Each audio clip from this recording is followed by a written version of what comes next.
बात होगी अखिलेश शिवपाल के मैनपुरी समझौते की, क्योंकि मुलायम सिंह यादव की विरासत को सजोने वाला मैनपुरी शिवपाल और अखिलेश के बीच सेतु का काम करता नजर आ रहा है। क्योंकि एक दिन पहले शिवपाल ने मैनपुरी को लेकर बयान दिया था, अब शिवपाल के बेटे आदित्य ने कह दिया है कि नेताजी की विरासत को बचाने के लिए जान लगा देंगे। मतलब ये कि समाजवादी पार्टी के एकजुट होने के संकेत हैं, लेकिन इसमें एक पेच है जिसे विस्तार से रिपोर्ट में बताएंगे। लेकिन साथ ही आपको दिखाएंगे निकाय चुनाव की मुस्लिम परिक्रमा, क्योंकि इस वक्त यूपी की राजनीति मुस्लिम सेंट्रिक हो गई है। वही बात करेंगे जयंत की उस चिट्ठी की जिसके बाद भाजपा विधायक विक्रम सैनी की विधायकी चली गई, लेकिन अब राजनीति भी खूब गर्म है। साथ ही दिखाएंगे प्रदूषण के 500 डिग्री टॉर्चर को जिसने 700 पर आपातकाल लगा दिया है। तो कहीं मत जाइए, बन रही हमारे साथ, क्योंकि अब होगा विश्लेषण।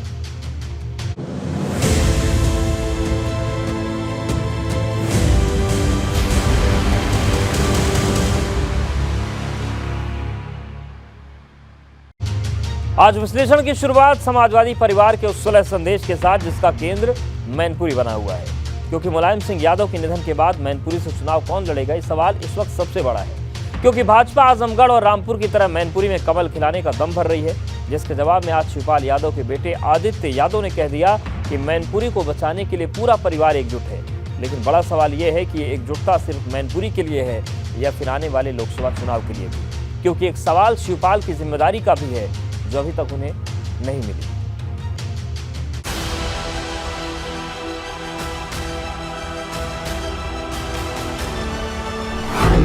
मैनपुरी को बचाने के लिए एक होंगे शिवपाल और अखिलेश।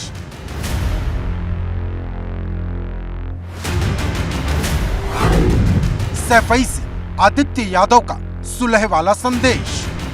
नेताजी को जिस तरीके से आशीर्वाद दिया है, आने वाले समय में भी मैनपुरी की जनता इसी तरीके से आशीर्वाद देने का काम करेगी। खत्म होगी परिवार की दरार, चाचा भतीजे में मैनपुरी वाला करार।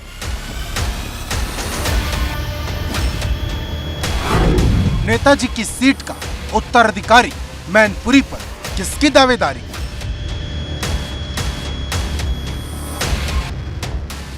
मुलायम सिंह यादव के निधन के बाद समाजवादी परिवार एक होगा या नहीं, ये सवाल अब मैनपुरी की उस विरासत पर जाकर टिक गया है जिसके उपचुनाव को लेकर यूपी की राजनीति गरमाने लगी है। क्योंकि सपा के इस किले पर भाजपा अभी से ही नजर गड़ाए है। वहीं शिवपाल यादव के बेटे आदित्य यादव ने मैनपुरी को लेकर ऐसी बात कह दी जिससे शिवपाल और अखिलेश यादव के फिर से एक होने की उम्मीद बढ़ गई है। हम इतना जानते हैं कि नेताजी को जिस तरीके से आशीर्वाद दिया है, आने वाले समय में भी मैनपुरी की जनता इसी तरीके से आशीर्वाद देने का काम करेगी। परिवार की जहाँ तक बात है, मैं बहुत छोटा सदस्य हूँ परिवार का। बड़ों का निर्णय है। राष्ट्रीय अध्यक्ष माननीय अखिलेश यादव जी, माननीय शिवपाल सिंह यादव जी, माननीय हमारे प्रोफेसर साहब जी, रामगोपाल ताऊ जी, ये सब घर के जो बड़े हैं, धर्मेंद्र यादव जी, ये सब बड़े लोग हैं। ये बड़े भाई और हमारे बड़े नेता सब निर्णय लेंगे, उसके ऊपर निर्णय लिया जाएगा। क्योंकि ये कोई छोटी चीज़ नहीं, मैनपुरी की सीट नेताजी की सीट है, उसके ऊपर गंभीरता से सोच के ही निर्णय लिया जाए। मतलब नेताजी की विरासत को बचाने के लिए पूरा परिवार एकजुट नजर आ रहा, क्योंकि एक दिन पहले शिवपाल यादव ने मैनपुरी से चुनाव लड़ने की इच्छा जताई थी। चर्चा में जो चल रही है कि आपको समाजवादी पार्टी में बड़ी जिम्मेदारी मिलने वाली है। आप समय आने दो, प्रस्ताव आने दो। लेकिन बड़ा सवाल ये है कि मैनपुरी से चुनाव कौन लड़ेगा, और उससे भी बड़ा सवाल ये कि क्या अखिलेश यादव शिवपाल यादव के लिए तैयार होंगे, क्योंकि चुनाव लड़ने के लिए तेज प्रताप यादव और धर्मेंद्र यादव का नाम भी चर्चा में है। ये दोनों ही पहले मैनपुरी से सांसद रह चुके हैं। कहीं न कहीं प्रगतिशील समाजवादी पार्टी भी इसमें समाजवादी पार्टी के साथ नजर आ रही है, कंधे से कंधा मिलाकर चलती दिख रही है। पहले शिवपाल यादव ने इस पर बयान दिया कि वो चाहते हैं कि सब लोग एक साथ हो जाएं, परिवार एक हो जाए। तो आज शिवपाल यादव के बेटे आदित्य यादव ने इटावा में साफ तौर पर कहा कि मैनपुरी में जब उपचुनाव होगा तो सब लोग मिलकर साथ में लड़ेंगे, एकजुट होकर लड़ेंगे। वहीं जानकारों की माने तो मैनपुरी को लेकर समाजवादी पार्टी कोई रिस्क नहीं लेना चाहती। वो नहीं चाहती कि आजमगढ़ और रामपुर वाली गलती मैनपुरी में दोहराई जाए, क्योंकि भाजपा लगातार मैनपुरी को लेकर कमल खिलाने का दावा कर रही। लेकिन अब भाजपा के दावे को शिवपाल के बेटे आदित्य ने चुनौती दे दी है। लेकिन मैनपुरी में भी कमल खिलेगा, यह जरूर मैं कह करके, लेकिन मैनपुरी में भी कमल खिलेगा, यह जरूर मैं कह करके। निश्चित ही भारतीय जनता पार्टी अगर ऐसा सोचती है कि वो बहुत बड़ी जीत हासिल करने वाली है तो उनका हक है, उनका अधिकार है, मुखालफते में वो रहेंगे तो हमें उसमें कुछ नहीं कहना। अब सवाल इस बात का है कि क्या मैनपुरी की सीट अखिलेश यादव और शिवपाल यादव के बीच सेतु का काम करेगी। वैसे भी अलग चुनाव लड़ने में नुकसान ही है,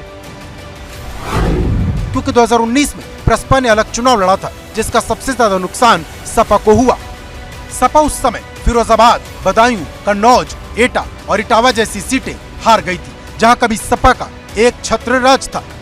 ऐसे में अगर शिवपाल और अखिलेश एक हुए तो इन सीटों पर भी सपा का प्रभाव बढ़ जाएगा। मतलब अब गेंद अखिलेश के पाले में है। देखना यह होगा कि क्या अखिलेश मैनपुरी समझौते के लिए राजी होंगे, क्योंकि लोकसभा चुनाव में अब सिर्फ 16 महीने बचे हैं। Bureau report, ABP Ganga.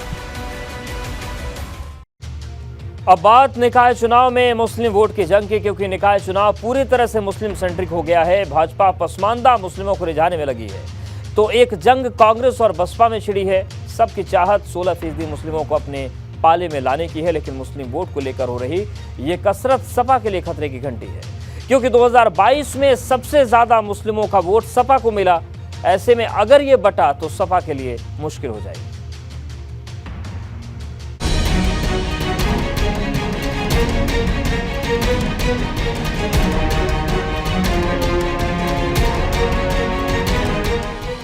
निकाय चुनाव की लड़ाई 16% वोट पर आई।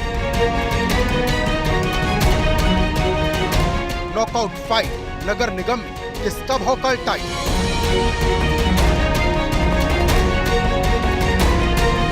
निकाय चुनाव की मुस्लिम परिक्रमा। निकाय चुनाव की तारीख का ऐलान भले ही अभी बाकी हो, लेकिन चुनावी रणनीति बनने लगी है। हर राजनीतिक दल की नजर यूपी के 16% मुस्लिमों पर टिक गई है, क्योंकि कहा जाता है कि मुस्लिम वोट सिर्फ सपा, बसपा और कांग्रेस का माना जाता था। लेकिन इस बार भाजपा ने मुस्लिमों को रिझाने में पूरी ताकत लगा दी है। भाजपा के प्रदेश अध्यक्ष भूपेंद्र चौधरी ने ऐलान कर दिया है कि आने वाले निकाय चुनाव में भाजपा बड़ी संख्या में मुस्लिम उम्मीदवारों को मैदान में उतारेगी। निकाय चुनाव में भारतीय जनता पार्टी अपने कार्यकर्ताओं की सक्रियता, मेहनत, संपर्क से चुनाव लड़ेंगे हम लोग आगे, और सब वर्गों को, समाज के सब वर्गों को, मुस्लिमों पर दांव खेलेगी बीजेपी। राजनीतिक दृष्टि से जो हमें सफलता जिस प्रकार से मिलेगी उस पर आगे बढ़ेंगे। सभी वर्गों को लड़ाएंगे, मुस्लिमों को भी लड़ाएंगे। भाजपा का ये ऐलान इसलिए भी अहम है क्योंकि 2022 के विधानसभा चुनाव में भाजपा ने एक भी मुस्लिम उम्मीदवार को टिकट नहीं दिया था, जबकि सीएम योगी ने तो यहाँ तक कह दिया था कि ये चुनाव 80 बनाम 20 का है। ये चुनाव 80 बनाम 20 का होगा। 80% समर्थन एक तरफ होगा, 20% दूसरी तरफ होगा, और मुझे लगता 80% सकारात्मक ऊर्जा के साथ आगे बढ़ेंगे। 20% हमेशा विरोध किए हैं, विरोध करेंगे। लेकिन अब भाजपा ने अपनी रणनीति बदल ली है। भाजपा की तरफ से दावा किया जा रहा है कि उनकी योजनाओं का फायदा बड़े पैमाने पर मुस्लिमों को भी मिला, और अब इसी दावे के दम पर भाजपा मुस्लिमों को रिझाने में लगी है। के जो आखिरी पायदान पे खड़े हुए लोग हैं उसमें मुस्लिम समाज की बहुत बड़ी तादाद है, जिनका कि सियासी शोषण तो किया गया, लेकिन सशक्तिकरण, समावेशी सशक्तिकरण नहीं हुआ। और जो लोग सियासी शोषण के शिकार रहे हैं वो समावेशी सशक्तिकरण से कोसों दूर रहे हैं। इसलिए भारतीय जनता पार्टी ने इन पिछले 8.5 सालों में विकास की रोशनी हर ज़रूरतमंद की आंखों तक पहुँचे, उनकी ज़िंदगी तक पहुँचे, इसके लिए काम किया है। उत्तर प्रदेश में इस साल के अंत में निकाय के चुनाव होंगे और इस चुनाव के लिए सभी पार्टियां अपनी अपनी तैयारियों में जुट गई हैं। लेकिन इस बार ये जो निकाय के चुनाव हैं ये मुस्लिम सेंट्रिक होते नजर आ रहे हैं। समाजवादी पार्टी हो, बहुजन समाज पार्टी हो, कांग्रेस हो, ये तो पहले से ही मुस्लिम वोट बैंक को अपने पक्ष में करने के लिए रणनीति तैयार करते थे, लेकिन इस बार बीजेपी भी खासतौर से मुस्लिम पसमानदा को अपने साथ लाने में जुट गई है। लेकिन बड़ा सवाल यह है कि क्या मुस्लिम भाजपा के लिए दरी बिछाएगा, क्योंकि 16% वोट के लिए एक लड़ाई इस वक्त बसपा और कांग्रेस के बीच छिड़ी है। कांग्रेस नेता नसीमुद्दीन सिद्दीकी ने मायावती पर आरोप लगाते हुए कहा कि बसपा ने मुस्लिम और दलित वोट का दुरुपयोग किया और भाजपा के लिए काम किया। ये दौरे तबाही है, शीशे की अदालत है, पत्थर की गवाही। हर बार तो भाजपा का साथ दे रही है बसपा। राष्ट्रपति का चुनाव हुआ तो उसमें बसपा ने भाजपा के कैंडिडेट को वोट दिया। उपराष्ट्रपति का चुनाव हुआ तो आपने भाजपा कैंडिडेट को वोट दिया। CA NRC का मामला आया तो आपने भाजपा के बिल का समर्थन किया। 3 तलाक का मामला आया तो आपने भाजपा के बिल का समर्थन किया। मुसलमान ने कर्जा ले रखा है। मुसलमान स्वतंत्र है, जिसको उसकी मर्जी होगा उसको वोट देगा। दरअसल निकाय चुनाव से पहले बसपा और कांग्रेस दोनों ही मुस्लिमों को रिझाने में लगी है। मुस्लिम भी समय समय पर इनको वोट करता रहा है, जिसके दम पर ही मायावती 4 बार यूपी की मुख्यमंत्री रही। मुस्लिम समाज को एक बार फिर अपने साथ लाने में जुटी है। इमरान मसूद की पार्टी में जो एंट्री हुई है उसे इसी रणनीति का हिस्सा माना जा रहा है। लेकिन अब कांग्रेस के प्रांतीय अध्यक्ष नसीमुद्दीन सिद्दीकी ने बहुजन समाज पार्टी पर हमला बोला है। दरअसल लंबे समय तक नसीमुद्दीन सिद्दीकी बसपा में रहे हैं और बसपा की हर रणनीति को वो बेहतर समझते हैं। उन्होंने साफ तौर पर कहा है कि बहुजन समाज पार्टी केवल मुसलमानों का उपयोग करती है और जब चुनाव करीब आते हैं तो कहीं न कहीं उसे मुस्लिम समाज नजर आता है। लेकिन पिछले 1 दशक से मुस्लिमों का रुझान पूरी तरह से सपा की तरफ दिखाई दे रहा है। 2022 के विधानसभा चुनाव में मुस्लिमों ने बड़ी संख्या में सपा को वोट दिया, जिसका नतीजा ये हुआ कि मुस्लिम बहुल इलाकों में सपा ने पहले के मुकाबले ज्यादा सीटें जीती और उसका वोट प्रतिशत पहली बार 32% के पार पहुंच गया। ऐसे में अगर मुस्लिम थोड़ा भी इधर से उधर शिफ्ट हुआ तो सबसे ज्यादा नुकसान समाजवादी पार्टी को ही होगा, क्योंकि इस बार मुस्लिम वोट के एक दावेदार असदुद्दीन ओवैसी भी हैं, जिनकी पार्टी ने निकाय चुनाव के लिए ताल ठोक दी है। मतलब इस बार यूपी में मुस्लिम वोट को लेकर बड़ी जंग होने वाली है। निकाय चुनाव में भारतीय जनता पार्टी अपने कार्यकर्ताओं की सक्रियता, मेहनत, संपर्क से चुनाव लड़ेंगे हम लोग आगे और सब वर्गों को, समाज के सब वर्गों को। मुस्लिमों पर दाव खेलेगी बीजेपी। राजनीतिक दृष्टि से जो हमें सफलता जिस प्रकार से मिलेगी उस पर आगे बढ़ेंगे। सभी वर्गों को लड़ाएंगे, मुस्लिमों को भी लड़ाएंगे। आदरणीय प्रियंका जी बहुत ही सिंसियर हैं, बहुत ही जिनके बारे में ये कह सकता हूँ कि हर काम बहुत लगन मेहनत से करती है। तो उन्होंने बुलाया है, सब लोग अपनी अपनी राय देंगे, उसके बाद एक रणनीति बनेगी और हम पूरी शक्ति के साथ नजर दिखाएंगे। क्योंकि भाजपा मुस्लिम वोट को साधकर अपना मिशन 80 पूरा करना चाहती है, तो सपा यादव मुस्लिम वोट के दम पर भाजपा को टक्कर देना चाहती है। वहीं बसपा अपने दलित मुस्लिम वोट बैंक को धार देना चाहती है। ऐसे में 16% मुसलमान किसकी झोली में जाएंगे ये देखना होगा, क्योंकि निकाय चुनाव से पहले सबके अपने अपने दावे हैं।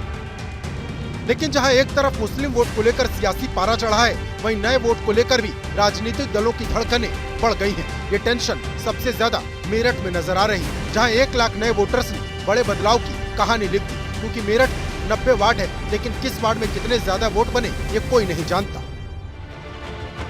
वहीं एक पेच आरक्षण के प्रस्ताव का भी है जो शासन को भेज दिया गया है, लेकिन भावी प्रत्याशियों की धड़कनें बढ़ गई हैं। कुछ खुद को पहले ही मैदान से बाहर मान बैठे हैं, तो कुछ वार्ड बदलकर मैदान में उतरने की तैयारी कर रहे हैं। मतलब निकाय चुनाव को लेकर यूपी की राजनीति हर दिन गर्म हो रही और अब सबकी नजर चुनाव आयोग पर टिकी है, क्योंकि जैसे ही चुनाव की तारीखों का ऐलान होगा, निकाय का युद्ध और तेज हो जाएगा। Bureau report, ABP Ganga. और अब बात सदस्यता की जंग की, क्योंकि पहले आजम खान ने विधायकी गवाई, अब भाजपा के विधायक विक्रम सैनी की विधायकी भी चली गई। लेकिन सवाल इस बात को लेकर उठ रहे हैं कि एक्शन लेने में जो फुर्ती आजम खान के मामले में दिखाई, वो विक्रम सैनी के मामले में क्यों नहीं दिखी। वहीं एक लड़ाई जयंत चौधरी की चिट्ठी को लेकर भी छिड़ गई है, जिस पर आज विधानसभा अध्यक्ष सतीश महाना का जवाब आया तो सियासत गर्मा गई। लेकिन अब एक तलवार भाजपा सांसद निरहुआ पर भी लटक रही है, जिनके एक बयान ने यादव समाज को नाराज कर दिया। इसको लेकर एक याचिका दायर की गई है। अगर ये याचिका पर सुनवाई हुई तो मुश्किल हो जाएगी।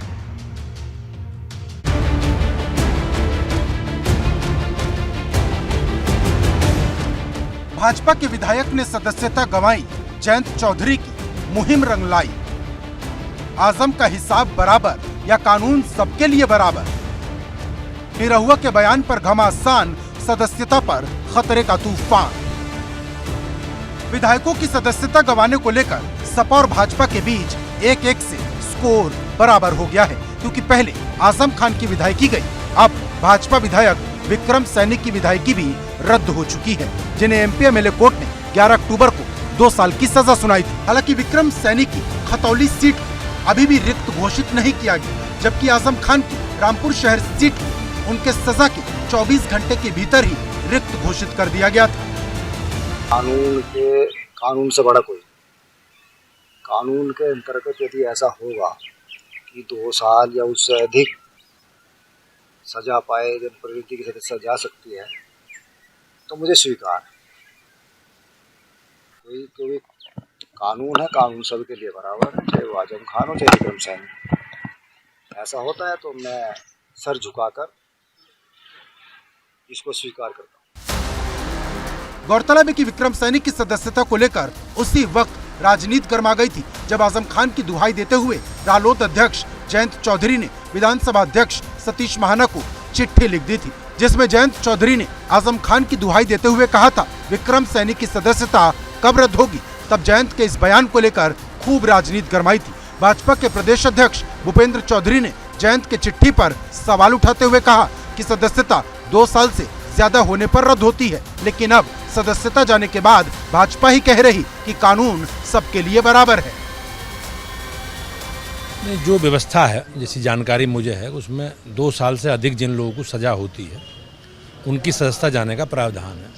और जयंत चौधरी तो बड़े नेता हैं, बड़े पढ़े लिखे भी हैं, उनको किसी ने सही जानकारी नहीं दी क्या? अब मुझे ऐसा ही लगता है, ऐसे हो सकता है। उन्होंने पत्र लिख दिया है सतीश महाना को। तो जो व्यवस्था है, वो व्यवस्था में 2 साल से ज़्यादा जिन लोग सजा हुई है, तो आजम खान को ज़्यादा हुई है सजा, तो इसके कारण उनकी सदस्यता गई है। और ये अदालत का निर्णय है, कोर्ट का निर्णय है, और मैंने पहले भी कहा जैसे करनी वैसी भरनी। लेकिन अब एक जंग चिट्ठी को लेकर जयंत और सतीश महाना के बीच छिड़ गई है। विधानसभा अध्यक्ष सतीश महाना ने जयंत की चिट्ठी का जवाब चिट्ठी से ही दिया, जिसमें सतीश महाना ने जयंत पर सवाल उठाते हुए कहा कि ध्यान आकर्षित करने से पहले जयंत चौधरी को सही स्थिति जान लेनी चाहिए थी, क्योंकि किसी भी सदस्य को न्यायालय द्वारा सजा देने के बाद सदस्यता रद्द करने का काम विधानसभा सचिवालय के निर्देश पर होता है, न कि विधानसभा अध्यक्ष का। इस चिट्ठी में सतीश महाना ने यह भी साफ किया कि आजम खान की सदस्यता रद्द करने में उनकी कोई भूमिका नहीं थी। हेट स्पीच मामले में आजम खान की सदस्यता रद्द होने को आरएलडी मुखिया जयंत चौधरी ने बड़ा मुद्दा बनाया और अपने तर्कश से ऐसा सियासी तीर चलाया जो बिल्कुल निशाने पर सटीक बैठा, और आखिरकार बीजेपी विधायक विक्रम सैनी की सदस्यता रद्द हो गई। इसे राष्ट्रीय लोकदल अपनी चिट्ठी का कमाल बता रहा है और इसको बड़ी जीत के तौर पर देख रहा है, जिसके पश्चिम की सियासत में बड़े मायने निकाले जा रहे हैं। यानी जयंत चौधरी की चिट्ठी ने जो सियासी घमासान मचाया, वो सियासी तूफान बनकर लौट आया। लेकिन इन सब के बीच एक सवाल आजमगढ़ से भाजपा सांसद निरहुआ का भी है, जिनके एक बयान ने राजनीति गरमा दी है। ये बयान निरहुआ ने चंदौली में 25 अक्टूबर को दिया था, जिस पर यादव समाज इतना नाराज हुआ कि निरहुआ के खिलाफ मोर्चा खोल दिया और एमपी एमएलए कोर्ट में निरहुआ के खिलाफ याचिका दायर कर दी गई। मतलब कोर्ट ने अगर निरहुआ पर एक्शन लिया तो उनकी सदस्यता पर तलवार लटक सकती है। वैसे तो योगी सरकार के करीब 6 साल के कार्यकाल के दौरान 6 विधायकों की सदस्यता रद्द हो चुकी है, जिसमें 3 विधायक भाजपा के ही हैं। Bureau report ABP Ganga. अब बात करते हैं पॉल्यूशन के 500 डिग्री टॉर्चर की, क्योंकि ये हवा अब सांस लेने लायक नहीं बची है। आसमान पर काली धुंध छाई है, जिसने सूर्य पर ग्रहण लगा दिया है। हालात इतने खराब हैं कि न सिर्फ दिल्ली एनसीआर बल्कि आगरा में भी सांस लेना मुश्किल है। मतलब हवा में जहर घुल रहा है, लोग घरों में रहने के लिए मजबूर हैं, और इन सब के बीच प्रशासन के दावे हैं जो राहत भरे, कम बेबसी वाले ज्यादा लगते हैं।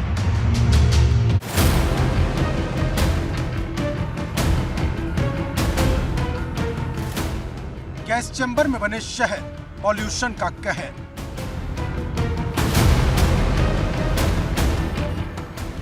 दम घोटू आपातकाल, विकराल हुए हालात।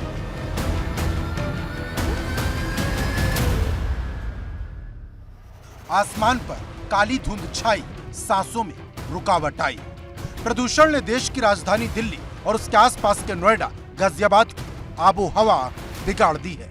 आसमान पर प्रदूषण की ऐसी काली चादर छाई है कि भरी दोपहरी में सूरज पर ग्रहण लग गया है। PM10 और PM 2.5 बेकाबू होते जा रहे। दिल्ली में AQI 450 के आंकड़े को पार कर गया है। यह आंकड़ा स्वास्थ्य के नजरिए से इतना खतरनाक है क्योंकि हालात मिनी लॉकडाउन जैसे हो गए हैं। दिल्ली NCR में प्रदूषण खतरनाक स्तर पर पहुंच गया। अगर बात करें तो आज एयर क्वालिटी इंडेक्स 472 रही। प्रदूषण की जो मोटी चादर है चारों ओर दिल्ली में देखी जा सकती है। इस वक्त मैं कर्तव्य पथ पर खड़ा हूं। मेरे ठीक पीछे इंडिया गेट है और महज 100 मीटर की दूरी पर इंडिया गेट है। आप तस्वीरें देख सकते हैं कि शाम की ये तस्वीरें हैं और किस तरीके से प्रदूषण की जो मोटी चादर है वो साफ तौर पर इंडिया गेट पर आपको नजर आएगी। एयर क्वालिटी इंडेक्स इतने खतरनाक स्तर पर पहुँच गया है कि डॉक्टर यहाँ कह रहे हैं कि अगर कोई बुजुर्ग व्यक्ति है, दमा का पेशेंट है, अस्थमा का पेशेंट है या फिर किसी तरीके से अन्य बीमारियों से ग्रसित है तो वो बाहर ना निकले। दिल्ली में हाईवे फ्लाईओवर का निर्माण कार्य बंद कर दिया गया है। डीजल गाड़ियों की एंट्री पर रोक लगा दी गई है। सरकारी ऑफिस में 50% कर्मचारी के साथ उन्हें चलाया जा रहा, जबकि प्राइमरी स्कूल पहले से ही बंद है। दिल्ली के अंदर पहले से ही जितने तरह के कंस्ट्रक्शन और डिमोलिशन वर्क हैं, निर्माण और विध्वंस के जो कार्य हैं, उन पर प्रतिबंध है। कुछ कैटेगरी को छूट दी गई थी,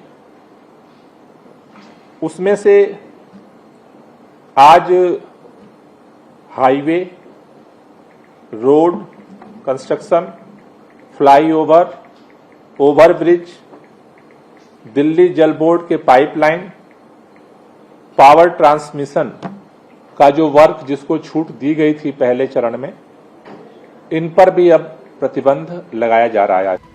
हालात जितने दिल्ली के खराब हैं, उतने ही नोएडा के भी, जहां प्रदूषण का स्तर कई इलाकों में दिल्ली से भी ज्यादा है। शुक्रवार को नोएडा में AQI 527 दर्ज किया गया, जो दिल्ली से भी ज्यादा रहा। ये आंकड़े ये बताने के लिए काफी हैं कि हालात बद से बदतर हैं, जिसे देखते हुए नर्सरी से क्लास 8 तक के स्कूलों को बंद कर दिया गया है। बता दें, एयर क्वालिटी इंडेक्स इस वक्त नोएडा में 500 के पार जा चुका है, जो कि बेहद ही आम जनमानस के लिए खतरनाक साबित हो सकता है। वहीं दूसरी तरफ बात करें नोएडा प्राधिकरण की, तो नोएडा प्राधिकरण की तैयारी भी कहीं न कहीं अधूरी होती नजर आती है। भले ही क्यों ना बड़े बड़े प्राधिकरण के अधिकारी दावा क्यों ना करते हो कि उनके द्वारा पानी का छिड़काव किया जा रहा है, लेकिन धरास्थल पर बहुत ज्यादा होता नजर नहीं आता है। मतलब हवा में जहर घुल रहा, लोग घर में रहने को मजबूर हैं और इन सब के बीच प्रशासन के दावे हैं जो दम घोटू इमरजेंसी में हवाई साबित होते हैं, क्योंकि गाजियाबाद में एयर क्वालिटी इंडेक्स 400 के पार है।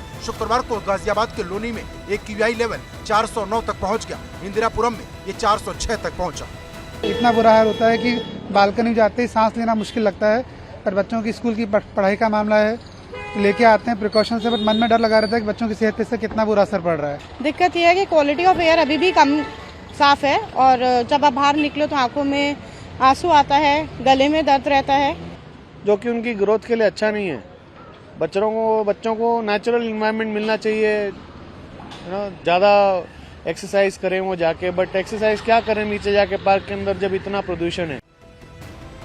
बढ़ते प्रदूषण ने सांसों पर पहरा लगा दिया है। धुंध की काली चादर के बीच सांस उखड़ रही, फेफड़े फूल रहे। ये कहानी दिल्ली NCR तक सीमित नहीं, ताजनगरी आगरा धुंध के आगोश में समा गई। दमघोटू हवा लोगों को बीमार कर रही। तो उसके लिए ये कि मास्क का इस्तेमाल ज़्यादा से ज़्यादा करें और जहाँ तक हो सके जो हमने फालतू की चीज़ जला देते हैं, पत्ती या पेड़ पौधों की जला देते हैं, इसकी जगह उन्हें डंप कर दें, गड्ढा खोद के गाड़ दें, तो वो ज़्यादा अच्छा रहेगा। प्रदूषण कम फैलेगा, हमारा फेफड़ा भी ठीक रहेगा, शारीरिक स्वास्थ्य भी ठीक रहेगा। सर, एक तो ये आँखें सादा पानी से धोते रहें और ये प्रदूषण से घर से बाहर कम से कम निकलें। कानपुर में भी हवा की गुणवत्ता बहुत अच्छी नहीं। शुक्रवार को शहर का औसत एयर क्वालिटी इंडेक्स 311 दर्ज किया गया। एक्सट्रीम पर है पॉल्यूशन, यहाँ पर ज़बरदस्त पॉल्यूशन है और जो लोग बेचारे दिन भर यहाँ पर टहलते हैं, काम करते हैं, रोजगार करते हैं या सर्विस में जाते हैं, उनको तो बहुत समस्या है। बहुत ज़्यादा दिक्कत है, क्योंकि जिसमें निर्माण हो रहा है उसमें कोई वो ढकते नहीं है, कवर नहीं करते हैं और बहुत धूल उड़ रही है, बहुत मिट्टी है और लोग बहुत बीमार हो रहे हैं, बहुत खांसी आ रही है।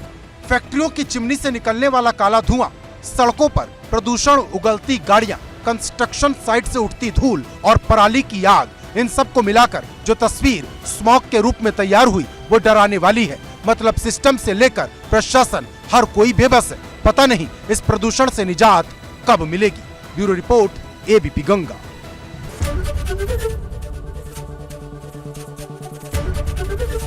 एबीपी गंगा, खबर आपकी, जुबान आपकी।